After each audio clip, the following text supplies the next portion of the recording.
तो दोस्तों कल मोदी जी श्री राम मंदिर का शिलान्यास करेंगे और देश का बरसों पुराना सपना पूरा होगा। पर हमें यहाँ तक पहुँचने में बहुत मुश्किलों का सामना करना पड़ा है और इसलिए इस वीडियो में हम शुरुआत से लेकर अब तक की गई पूरी जद्दोजहद का एक क्विक रिकैप करेंगे। दोस्तों स्वागत है आपका क्विक हिस्ट्री में। तो ये कहानी शुरू हुई 1528 में जब बाबर के एक कमांडर मीर बाकी ने राम मंदिर तोड़ के उसके ऊपर बाबरी मस्जिद बनाई। फिर भी हिंदुओं ने मस्जिद के बाहर वाले आंगन में पूजा करना जारी रखा। फिर 325 साल बाद 1853 में इस वजह से पहली बार हिंदू मुस्लिम दंगे हुए।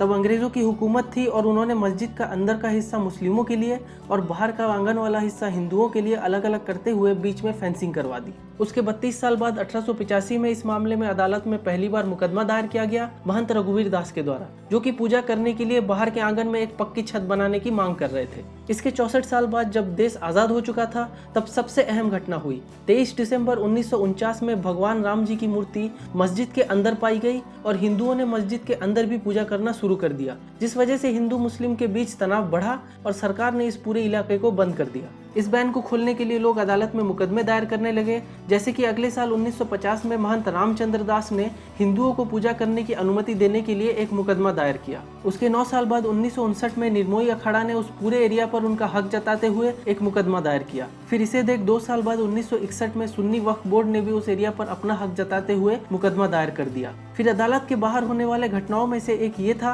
कि विश्व हिंदू परिषद ने राम मंदिर निर्माण के लिए एक कमेटी बना दी। इसके 25 साल बाद 1886 में जो मुकदमे उस एरिया पर बैन हटाने के लिए दायर हुए थे, उनमें से एक में फैजाबाद की अदालत ने हिंदुओं को पूजा करने की अनुमति दे दी। इस फैसले के खिलाफ मुस्लिमों ने भी एक बाबरी मस्जिद एक्शन कमेटी बना दी। फिर 3 साल बाद 1989 में देवकीनंदन अग्रवाल ने रामलला विराजमान के नाम से खुद भगवान श्री राम की ओर से मुकदमा दायर किया पूरे एरिया पे भगवान राम के अधिकार के लिए। और 1 साल बाद 1990 में LK अडवाणी ने गुजरात के सोमनाथ से यूपी के अयोध्या तक एक रथ यात्रा निकाली और इसके वजह से कई जगह दंगे होने लगे, इसलिए उनको बिहार में गिरफ्तार किया गया। इसके 1 साल बाद 6 दिसंबर 1992 में सबसे अहम घटना हुई। हजारों कर सेवकों ने बाबरी मस्जिद को एक रैली में ढहा दिया और इस जगह पे एक अस्थायी राम मंदिर बना दिया। इसकी प्रतिक्रिया में केंद्र सरकार ने लिब्रहन कमेटी बनाई जो इस पूरे मामले की जांच करेगी और दोषियों की पहचान करेगी। फिर 10 साल बाद 2002 में केंद्र में बीजेपी की सरकार थी और उन्होंने आपसी समझौते से इस मामले को सुलझाने के लिए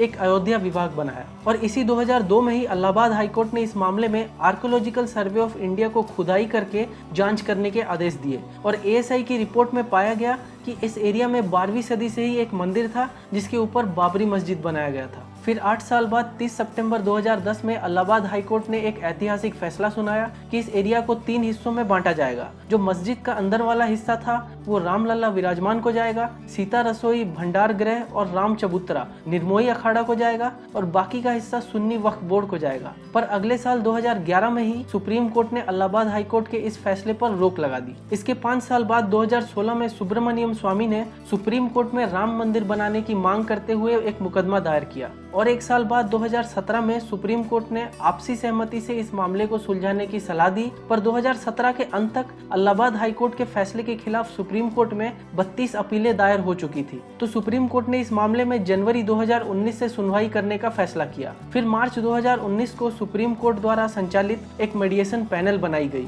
2 महीने बाद मई 2019 में मेडिएशन पैनल ने अपना रिपोर्ट जमा किया। फिर 6 अगस्त से 14 अक्टूबर तक लगातार 40 दिन इस मामले पर सुनवाई हुई और आखिरकार सुप्रीम कोर्ट ने 9 नवंबर 2019 को अपना ऐतिहासिक फैसला सुनाया कि ये पूरा एरिया रामलला विराजमान यानी खुद भगवान श्री राम का है और इसलिए पूरे एरिया को उनको ही दिया जाएगा और सुन्नी वक्फ बोर्ड को मस्जिद बनाने के लिए अलग से 5 एकड़ जमीन दी जाएगी। सुप्रीम कोर्ट ने केंद्र सरकार को राम मंदिर निर्माण के लिए एक ट्रस्ट बनाने का आदेश दिया, जिसके तहत श्री राम जन्मभूमि तीर्थ क्षेत्र नाम से केंद्र सरकार ने एक ट्रस्ट बनाई और ये ट्रस्ट श्री राम मंदिर निर्माण का पूरा देखरेख करेगी। तो दोस्तों ये थी हमारी श्री राम मंदिर के संघर्ष की कहानी। आशा करता हूँ कि कल के शिलान्यास से पहले आपको ये छोटा सा रिकैप अच्छा लगा होगा। प्लीज वीडियो को लाइक, शेयर और कमेंट जरूर करें और चैनल को सब्सक्राइब करना ना भूलें। देखने के लिए शुक्रिया। मिलते हैं अगले वीडियो में।